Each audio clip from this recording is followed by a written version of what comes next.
આજે બાલવાટિકાના ભૂલકાઓ મેદાનમાં દોડની રમત રમે છે। ચાલો બાળકો, તૈયાર છો? ચાલો, દોડવું છે ને? ચાલો, સરસ મજાનું કમળ કરી દો, સરસ મજાનું ગુલાબ કરી દો, સરસ મજાનું પતંગિયું કરો। વાહ, ખૂબ સરસ, વેરી ગુડ। સરસ મજાની તાલી પાડી દો, સરસ, વેરી ગુડ। તૈયાર છો બધા?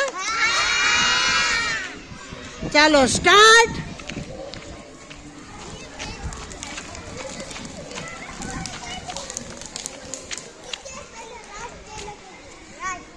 સરસ, વેરી ગુડ, ખૂબ સરસ। બધાય દોડીને સરસ રીતે આવી ગયા છે। એમાં રાજભાઈ પેલા દોડીને પહોંચ્યા છે। રાજભાઈ વિજેતા। ચાલો, એની તાલી પાડી દો। સરસ, વેરી ગુડ। મજા આવી ગઈ ને? શાબાશ।